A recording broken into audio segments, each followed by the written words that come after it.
Recording and okay.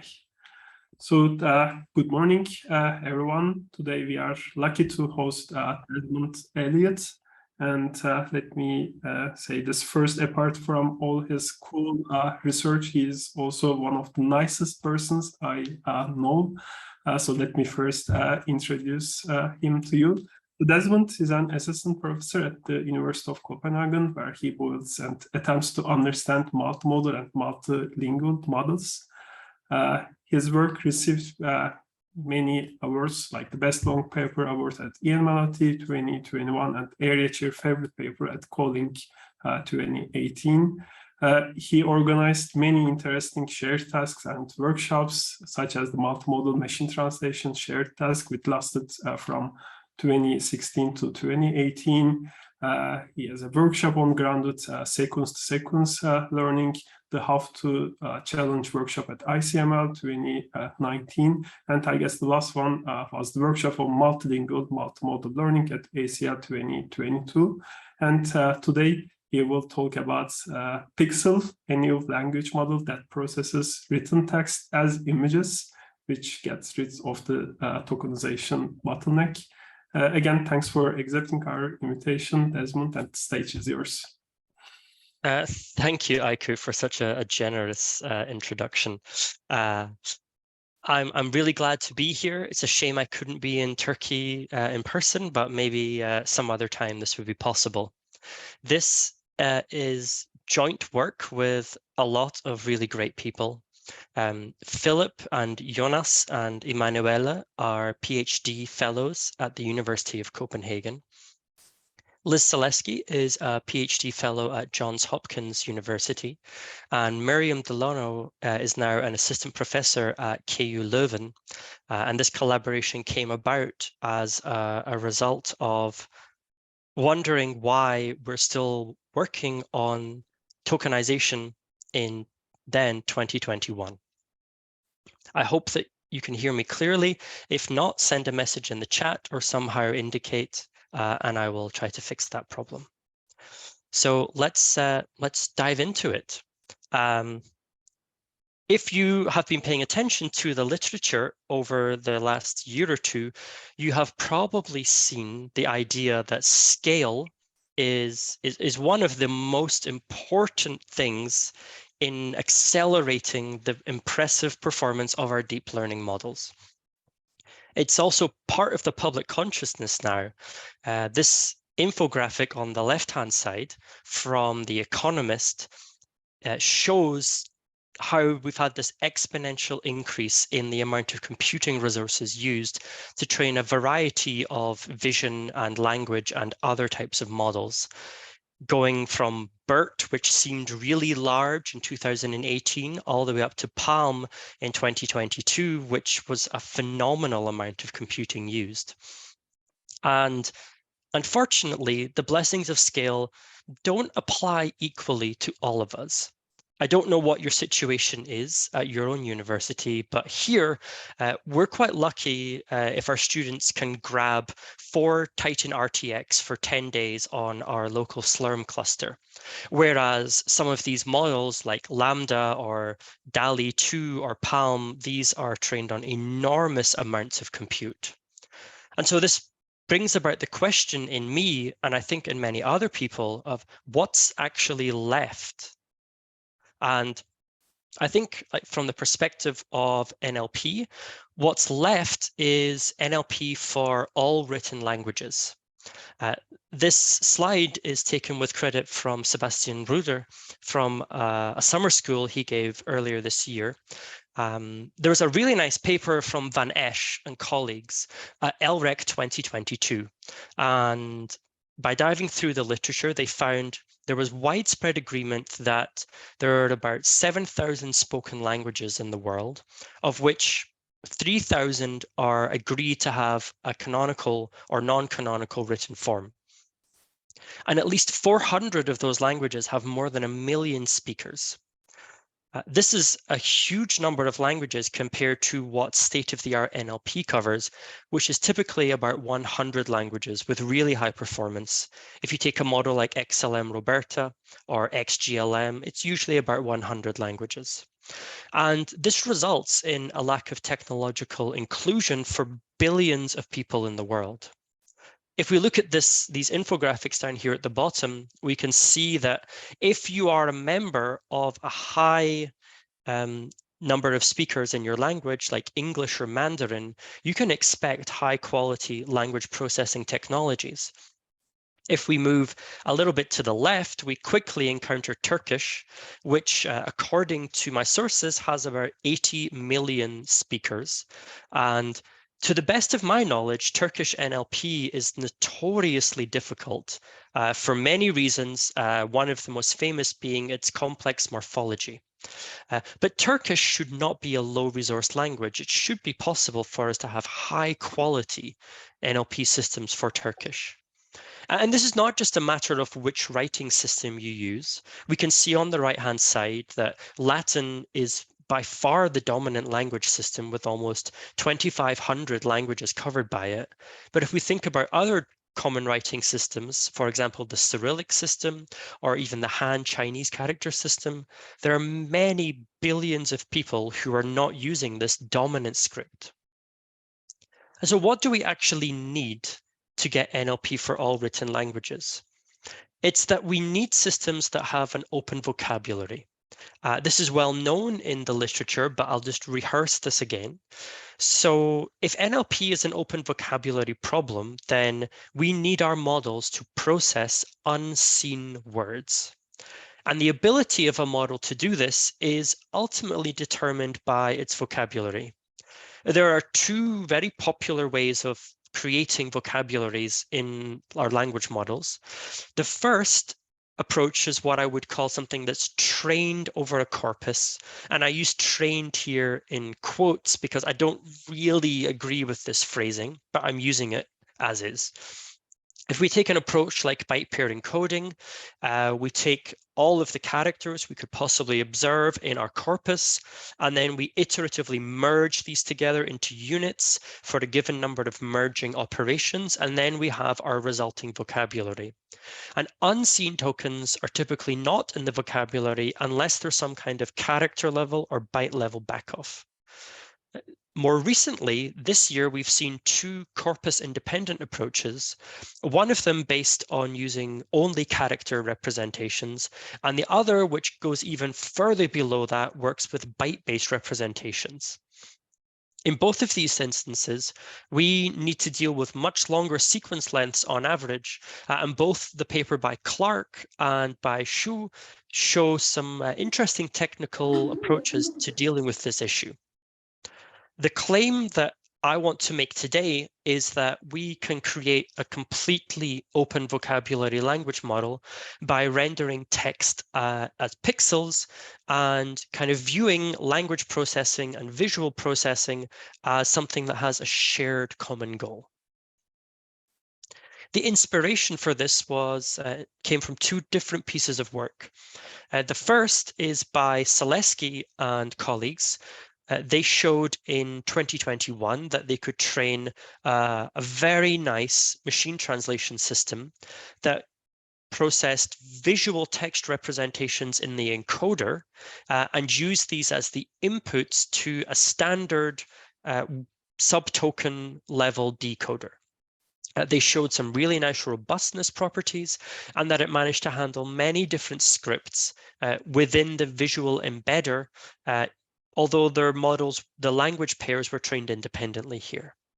A similar, a related idea, at least from my perspective, came out later in 2021 from Hay and colleagues, which was published this year in CVPR, where they showed that it's possible to learn high quality image encoders by randomly masking parts of an image from an encoder, decoder, auto-encoding model, and then learning to predict the pixels in the masked patches. This was enough as a pre-training objective. And so this project that I'm talking to you about today brings both of these ideas together. We call this the Pixel-based Encoder of Language, and I'm going to try and walk you through how this model works. So we start with a collection of text that we might find on our hard disk, or maybe we downloaded it from the Hugging Face datasets. And we have a sentence, for example, this one about the cat. And the first step is that we render this sentence into an image. We do this using Panga Cairo or Pygame, depending on the rendering engine we're working with. We use Google Noto fonts as our font library due to its very generous support of many written languages. And it's rendered into these 16 by 16 pixel patches where we don't control how the language is rendered across the sequence. If you look, you might see that some of the characters spread across patches, and that's because we're making the minimum assumptions possible about what the rendering process should look like. After this, we have a projection operation, and then we add a position embedding to the input. And then we span mask sequences of patches so that it's somewhat likely that the model will have to reconstruct things that might look like words or maybe short phrases, even though we don't know where these are in the rendered image. The non-masked patches are processed by a transformer encoder. This produces a set of output embeddings, and then we have some masked patch inputs that are also like merged back in here. And then all of this is fed into a shallower 8-layer decoder, which is trained to reconstruct the pixels in the patches that it didn't see. We'll go through different parts of this in a minute, but this is the basic overview of the model. It sees text at the input, but then after that, nothing about how the input is processed, both in terms of the encoder and the decoder, really knows anything about what it means to be words within the sentences. Our text renderer, which is the first part of the process, it's very flexible. So we can render color, we can produce sentences with emoji. So our renderings are in full RGB space. And although we don't yet have any tasks where we work with emoji, we think this could be really interesting in future work. We can also render left to right and right to left writing systems, and also logosyllabic writing systems. We can also do word level rendering if it's necessary, for example, in a downstream task. I'm showing you here an example in Amharic where we've broken the words down so that they always start at the start of a patch. This is all controllable within our text rendering module. And the rendered text is actually surprisingly compact. So if we look here, I'm showing you the proportion of the text that can be encoded using either K subword tokens or K patches. So if we, I don't know, let's take the English one in the top right-hand corner. The yellowish line, this is the reference tokenization given by the Universal Dependencies English dataset. And then if we look at maybe the blue line or the dotted green line, we can see that for the BERT or MBERT tokenizer, they do a good job of matching that kind of reference tokenization. Pixel puts a bit more proportion on having longer patches sequences, but it's not really a major problem. And then using that, if we look elsewhere, well, we can see that maybe for something like Arabic in the top left, the dashed line of pixel shows how compact it is in encoding Arabic text. More of it is actually encoded in fewer patches than the gold reference segmentations from the humans in the data. We also see the same thing in Japanese as well. Turkish in the bottom right, we can see that Pixel is not really matching the reference tokenization, but we can see that it's doing a little bit better than BERT and MBERT. And I'll also point out here that for Korean, BERT is able to trivially match the segmentation of the human reference data because it just produces a sequence of uncs. And so it is exactly as perfect as the reference. It's slightly misleading there. Nevertheless, we can see by looking at this that the actual encoding of the data in the pixel model at its input representation should incur no real computation penalty in terms of sequence lengths. Let's have a closer look now at the embedding layer in the model. So we've rendered our text and we have our initial sets of patches. Our embedding layer is just a simple convolutional layer where we take the patch, which is 16 by 16 with the RGB channels. And then we have 768 kernels, each of which is 16 by 16 with 3 channels. This is exactly how things work in a standard vision transformer. And from there, we get a 768 dimension output. So one scalar from each of these operations. And this happens simultaneously for all of the patches in the input without overlapping. So each patch embedding does not see anything from the other patch embeddings in our model. And we can also try to reason with what might be happening in the pixel model in terms of its convolutional kernels. So what I'm showing you here is a visualization of how the weights in this conv layer evolve during pre-training from the 10,000th step to the 1,000,000th step in the updates. And there's a lot to look at here, so I'm going to try and draw your attention to different parts of the image.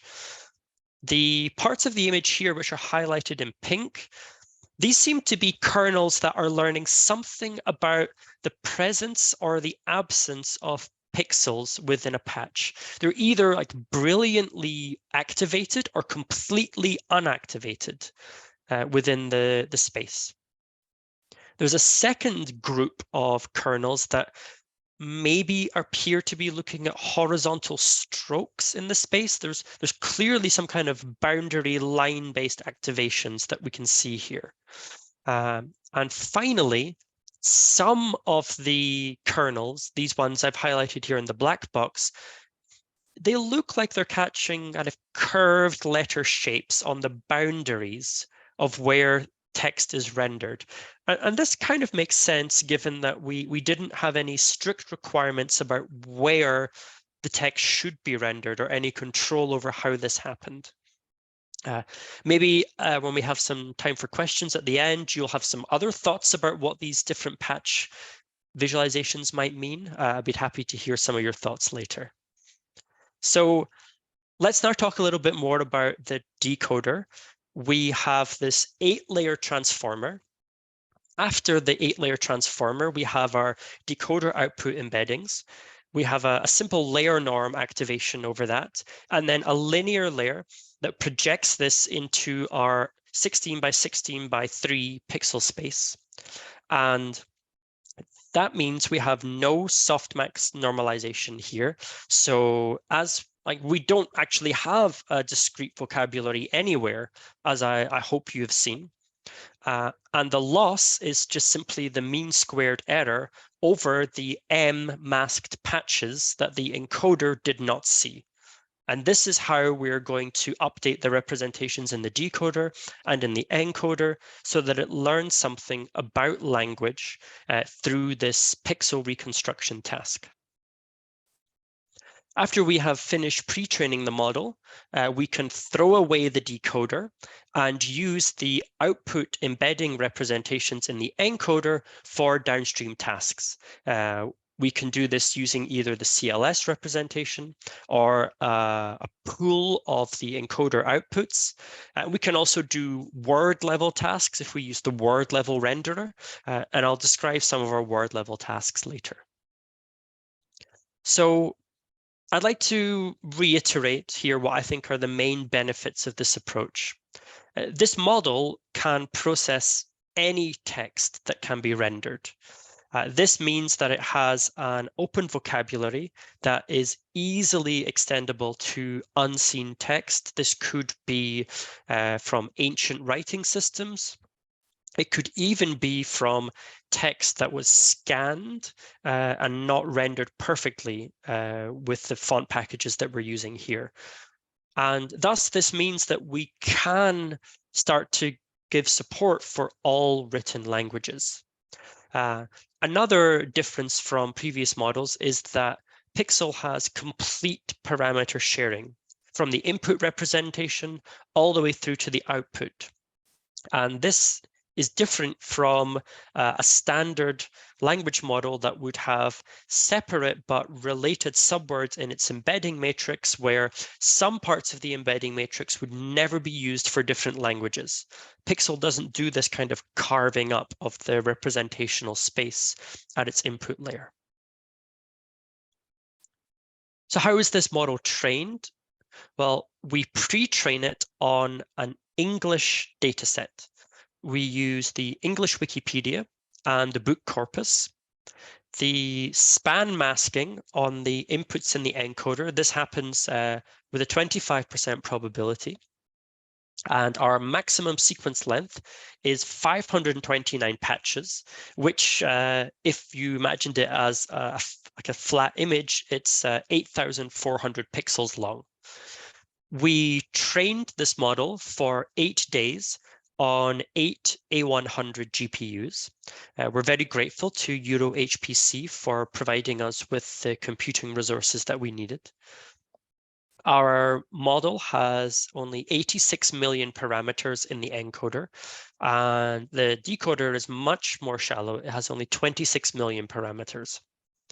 And just to make this very clear, there is basically no non-English text in our corpus. According to Blevins and Zettelmeyer, there's about 0.05% of non-English text. And it would typically be in an example like I'm showing here, where you have a Wikipedia article about the Great Wall of China, and they have examples of how this would be written in traditional or simplified Chinese or Pinyin.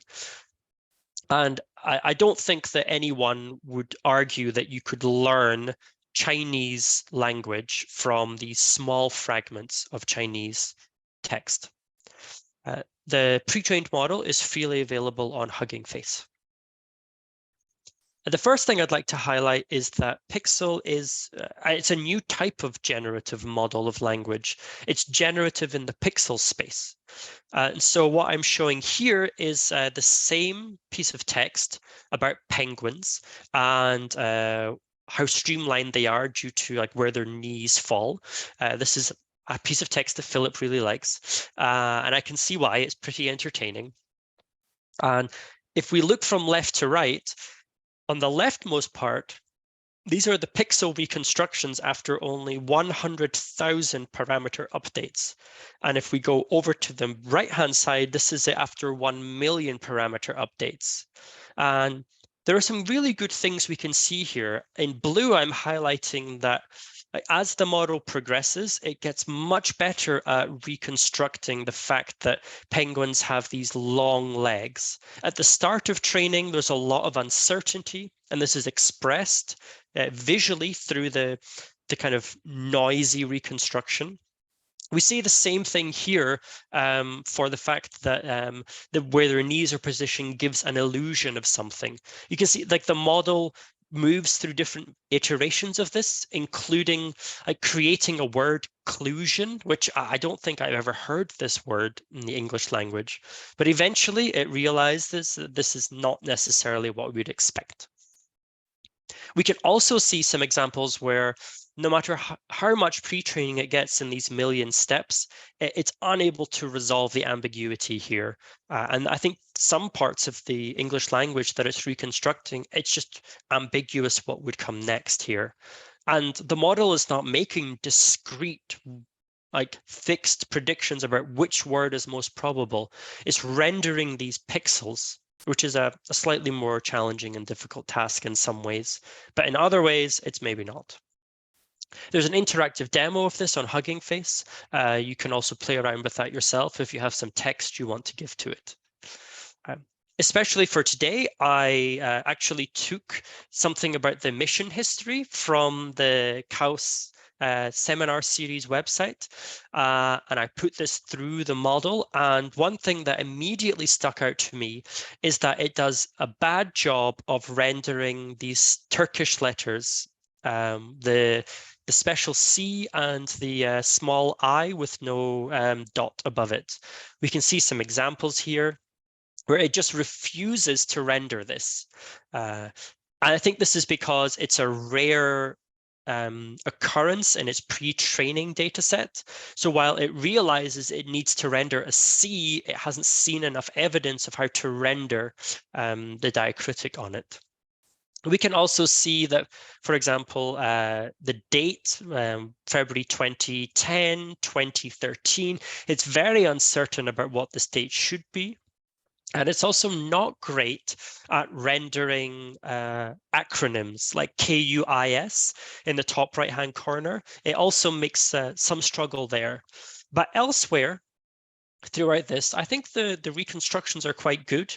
And I'm confident that it has not seen any of this text during its pre-training, since I don't believe this is on the English Wikipedia. But enough of these visualizations. We can now talk a bit more about some quantitative experiments. We report some experiments here on 3 different data sets. One of them is universal dependencies for syntax-based understanding of our model's performance. We also have Masaca NER, which is about named entity recognition, and the zero benchmark, which is an adversarial attack setup.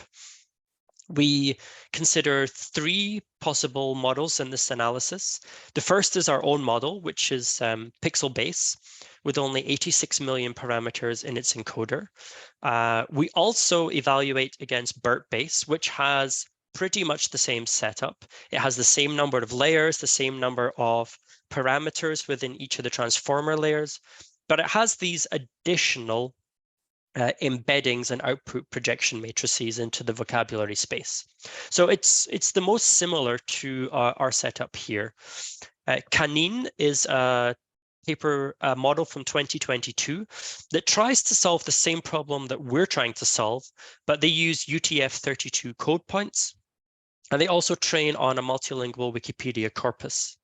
And before I continue, I know that there are more recent models in the literature than BERT, but this is the most controlled comparison we can have to show what may or may not be the benefit of pre-training with visual representations. In the first results here, this is for dependency parsing in the universal dependencies dataset. We look at, I think, 9 different languages. And the main takeaway message I have for you here is that Pixel vastly outperforms BERT when the script of the target language is unseen when the tokenizer for BERT is trained on Wikipedia and the books corpus. And I've highlighted the 4 most the 4 largest differences here. And what we can see is that as the number of unknown tokens by the BERT tokenizer increases, these differences really come into play. So for Coptic, the state of the art you could get with BERT would be something like 12 or 13% LAS, whereas for the Pixel-based model, we're now up at something like 80% accuracy, which is a significant improvement.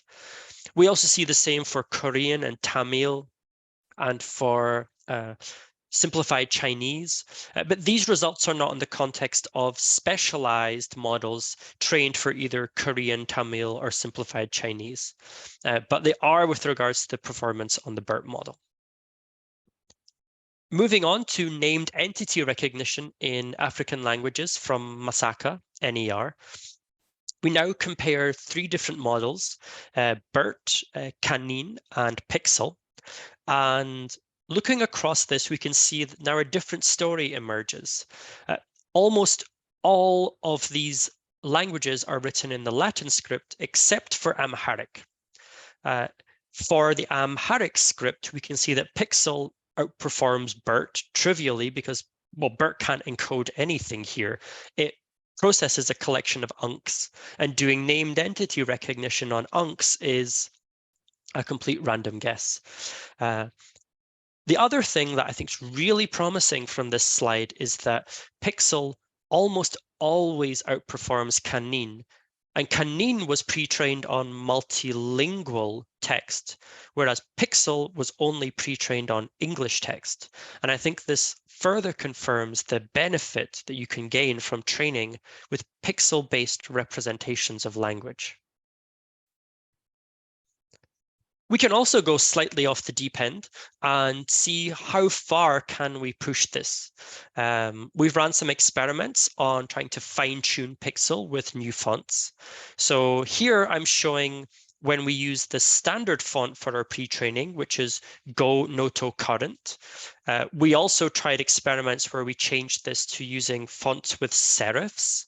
That's the second block. And in the final one, we replaced these fonts with dingbats, which is these collection of like clip art images. And for the part of speech tagging task, which is a token level task, we can see not much degradation in model performance going from using the same font that Pixel was trained on to using even the dingbats. This is only like a 2 or 3 point reduction in performance, which I think shows the robustness of the model to adapt. When we actually have the sentence level tasks like semantic, the SST2 task set, then we can see that changing the font here has more of a pronounced effect, especially when we try to use dingbats. But nevertheless, I think there's some convincing evidence here that Pixel can be fine-tuned in settings that differ from its pre-training setup.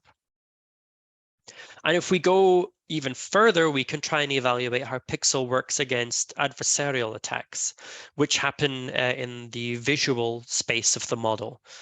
And so this is for the 0 benchmark, where given a sentence, there's a set of 10 possible orthographic attacks. For example, in the first one here, we have confusable characters where the input sentence is attacked, and we have this replaced text. We also have some examples where maybe the text is shuffled, maybe with inside the word or the full word. Also things like where we have phonetic representations of the text instead of their standard orthographic representations. And if we look at the results comparing BERT base versus pixel base, we can see that it's quite common here that Pixel is more robust than BERT against these types of attacks. In the top left-hand corner, where we have the confusable examples, where we have these characters from completely different font sets, BERT rapidly deteriorates, whereas Pixel retains its performance quite well up to an attack rate of maybe 50% of the words completely replaced. We can also see that when we have words where characters intrude into the word, that's the 5th one on the top row, Pixel's quite robust to this type of intrusion attack, whereas BERT's performance starts to fall quite rapidly.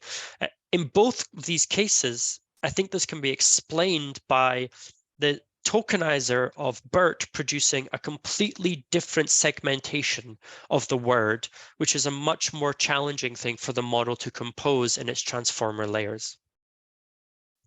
We've also run some experiments where we try to understand whether Pixel can do code switching. This is an instance where someone produces a grammatically consistent sentence or utterance where they switch between 2 or more languages.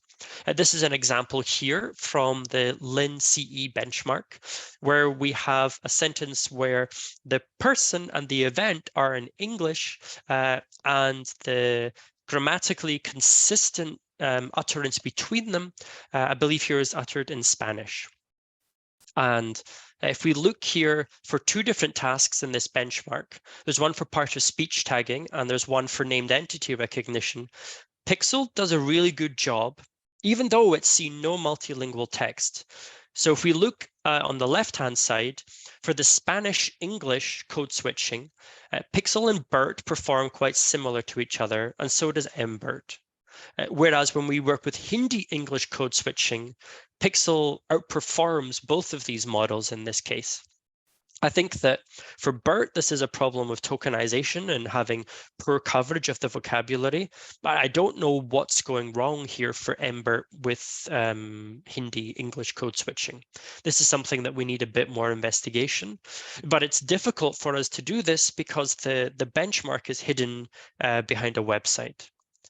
We can also look at named entity recognition on the right-hand side, where Pixel, once again, holds up quite well compared to both of these models, BERT and MBERT. And we're going to do some future investigations here about what might actually improve code switching performance within these types of setups.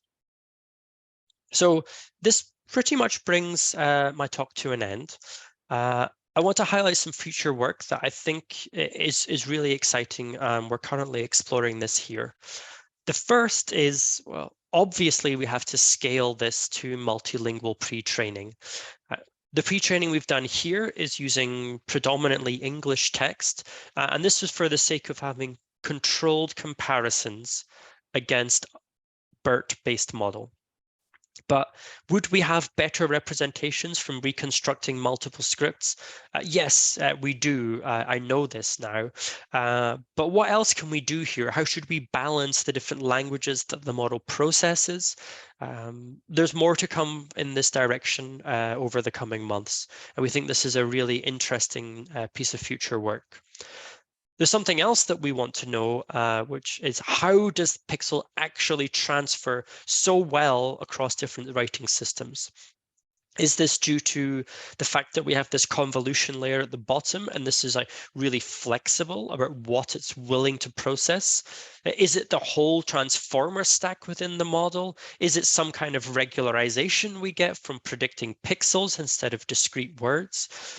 We're doing some research in this area because we also really want to know how this is working. How can you see basically no simplified Chinese text and then perform really well comparatively in the literature on dependency parsing, which requires some kind of syntactic understanding of the sentence structure? And as a more kind of forward-looking thought, I think that Pixels can and maybe should become a single interface for multimodal learning, where maybe we could have audio and visual learning with shared representations across both inputs, throwing away some of the laborious pre-processing that happens that makes decisions that we can't really differentiate through because they're fixed. So in conclusion, the model I've talked about today is a new type of language model that tackles the open vocabulary problem using visually rendered text instead of using discrete words, which has been the norm in the NLP literature. I've shown that this can achieve high quality transfer across a range of tasks to scripts that were not seen during the pre-training of the model, and that the representations are robust to orthographic attacks, even like either attacks we design ourselves, like using dingbats instead of sans serif fonts, or these like random attacks in the zero benchmark, and that the model shows some promising performance when working with code switch text. All of our code and our pre-trained models are freely available through GitHub and Hugging Face, and I'll be glad to answer any questions. Thank you. Thank you, Desmond. Yeah, we are open to questions from the audience.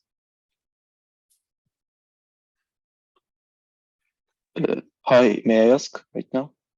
Yeah, sure. No. Go ahead. First of all, thank you. That was, I think, great work. And yeah, I think I missed one point. So during these patches, are you working with 3 channels RGBs or just 1 channel black and white patches? Thank you for the question. The model is working in RGB space. Let me go back here. That's not the slide. So this one here, yeah, we are using a full RGB space in our text renderer, and the embedding layer which is shown here, it also has a full like 3-channel input representation, and our convolution there also works with 3 channels. So we're going to try and fully utilize this space. By the way, did you also check with using with 1-channel space, or and does the accuracy changes when you do that? Thanks. If you do. We have not tried this, and the reason is that pre-training this model used quite a lot of our compute budget.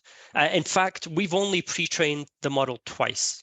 One time was when we used one time was when we initialized it from the VIT MAE model, the masked autoencoder, from the paper that I said was inspiration. We found that the results were not really as impressive as we would have hoped. So then the second time we initialized it from random, and we have the base model for all the experiments I've reported here. What do you think would happen if we used black and white space instead of RGB? So yeah, I think it will just decrease the computational complexity. So maybe, so since you are using with just characters, so the only information come from RGB is maybe the emojis or things like this. So I'm just a bit confused. So yeah, I just think it is necessary or not. I think, yeah, it might be something that we could try if we find ourselves with another 64 GPU days on these A100s. But I kind of like the fact that we could support RGB processing for emojis. I think that a lot of language that's happening now on things like social media and elsewhere is actually interspersed with these types of visual full color representations, and having a model that could process that, I don't see a huge disadvantage there. I see. Thank you very much. Thanks. So Desmond, I have 2 questions. The first one is about the vision transformer backbone you used here. It is like a vanilla vision transformer, right? So from the perspective of learning image representations, one key aspect is having a multiscale representation. So I'm just imagining that maybe you can extract these patches to cover more letters. In a way, you obtain a multi-scale version of the input, which will also like cover a whole word, maybe more, and that might also maybe bring more power in especially capturing the long distance relationships. Yeah, I think this is an interesting suggestion. Is this something that would happen within the transformer encoder block? There are some hybrid models which combine convolutional layers with the transformer, the self-attention layers. Okay, and are these also approaches that would preserve the number of input-output patches? That depends on how you model this, but here you have a fixed window that you extract these patches, right? So maybe the input could have a multi-scale version, like these 3 patches form a one long patch, and you are basically projecting this as another token for having a merge. Yeah, I think this is an interesting suggestion, and if you can remember any of the articles where you saw this, I'd be really interested to take a look, especially if we can preserve the number of output patches, because I think we really want that so we can have the decoder that's going to reconstruct what was missing. I've seen some approaches, for example, like the Swin transformer, which I think actually like down samples the input. So that you have fewer output embeddings than you had input patches, if I understood the Swin transformer correctly. And that does not feel desirable in our setup. So what I mean is like maybe like if you look at last word here, dinner, you use 3 image patches, 3 tokens to represent this whole word. Yes. Suppose that you are using also an additional tokenization step in the sense that you are extracting much longer image patches, like covering the whole word dinner. And you provide this multiscale version of the input in the same time as input. And like you may use the same masking strategy to form the input and the output pairs. Yeah, that sounds really interesting. Thank you. And my next question is somehow related to my previous point. So do you see a way to extend this to longer documents in a relatively straightforward way, or you need to think more on this? Thanks. We haven't yet fully thought about how to do long document processing with this. There are a couple of reasons. One is that I still think this model is kind of in its infancy and its development. I know that there are so many approaches in the literature, for example, like long former or big BERT, where you can have like local attention windows and then these like segment IDs where they kind of like pool representations across localized windows. We're not yet there. I think it would be super exciting if we could get there. And I guess if we could also do that within like a reasonable computation budget, that would be great. We'll definitely have to innovate outside of the standard vision transformer toolbox, where I'm not sure I've seen much work on vision transformers where they'd say, let's now process an image with 10,000 patches. I don't often see that. So I don't know where I'd look for inspiration there, and we'd need to really dig deep and try and have some of our own innovations in that direction. Yeah, thanks, Desmond. Yeah, there are a lot of ways you can extend or improve the schoolwork. Okay, any other questions from the audience?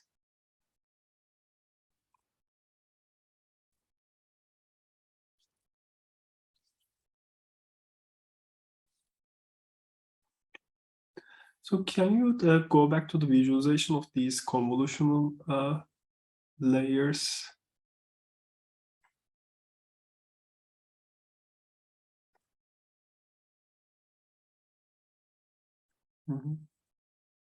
Yes, this is the convolutional layer in the model. Okay.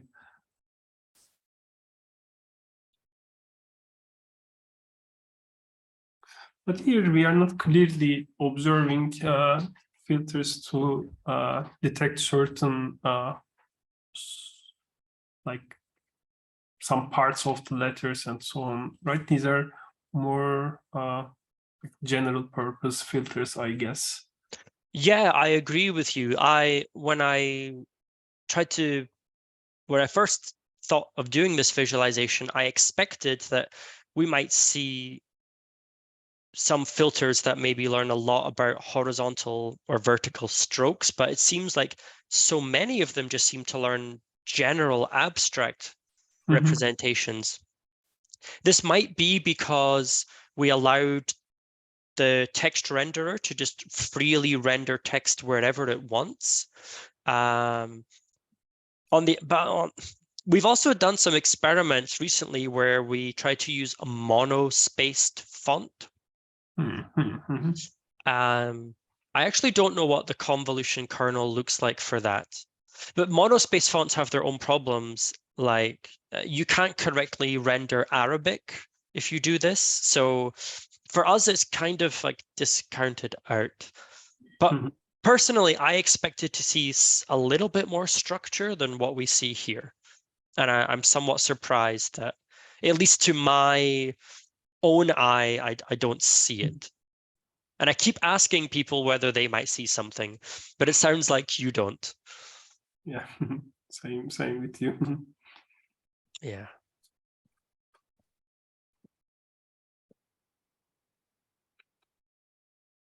Okay, so if we don't have any other questions, so let's thank our speaker again. Yeah, thank you, Desmond. Yeah, this is really cool work. Thank you, Aykut, and thanks again for the invitation, and thanks for the questions. And let's hope we will host you in person in the future. Yeah, I hope so. Okay. I will stop sharing.